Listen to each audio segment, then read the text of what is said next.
This 26 Sports and CCTV high school football presentation is brought to you by Wolverine Power Cooperative and Great Lakes Energy. Your local electric cooperative is looking out for you. And by Munson Healthcare Cadillac Rehab Services. All right, welcome back everybody to our halftime show. This is Jeff Castillo with Mike Redmond up in the booth with me.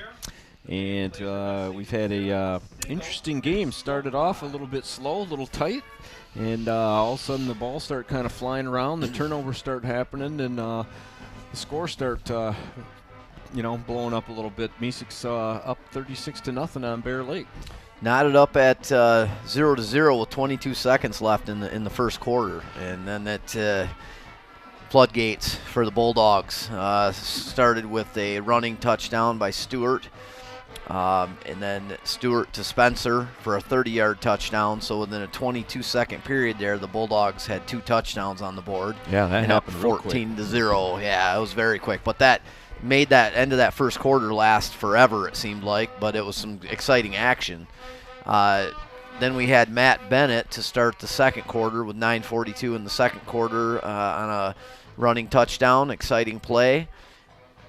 We had Robert Spohr on a 30 to 40-yard touchdown pass from Stewart for the Bulldogs, and Nick Salter on a touchdown run. So a matter of 5 touchdowns, and mostly in the second quarter, right at the end of the first, and Dalton Sabo with a touchdowns worth of 2-point conversions.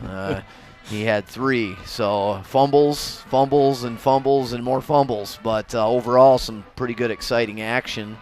And no discredit to Bear Lake. They're doing what they can. They're very short rostered. A lot of injuries. They've got a team. They got over a roster of guys injured right now that can't even suit up. So they're battling. They're showing some good speed, good blocking. Just getting a little outgunned on certain areas, but pretty short-staffed for the Lakers. Yeah, and that's unfortunate. Yeah, I was talking to the coach there, John Brooks, before the game, and he says, "Hey, it is what it is. These are the players we got. We're going to go out there and give it everything we have." And it's too bad to see players like that, especially seniors who are in their last year of football and everything, that can't finish out the season. But fortunately, they do have a lot of players, so they've got enough to field the team, and they're giving it their all. Yep, both sides have had some success out there. Obviously, the Bulldogs are rolling on the offensive side. But it's not. I would say overall it doesn't seem as lopsided as the score looks right now. Mm-hmm. So we'll see what happens in the second half, and right now we'll be looking at a running clock for the moment, depending on if Bear Lake can get in the end zone or not, or score somehow. Right. The rule is once the point differential gets to 35 points, the clock is going to run. So if Bear Lake were to score, and bring it to less than that, obviously the clock is going to go to stop time again, but as long as it's a 35-point differential, they will have a running clock. So we could be looking at just a little bit quicker second half than we were first half.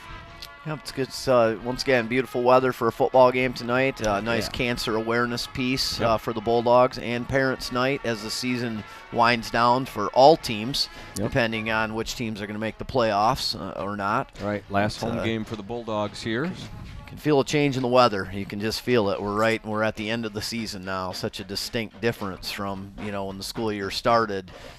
The end of August, early September. Weather's changing, and football season's drawn down here on us. So. Yep, it is. Okay, it's been a good year of football so far. We've done a number of games here at Baker Field. So we are going to wrap up this halftime show, and we will look forward to second half action here on 26 Sports and TV, CCTV.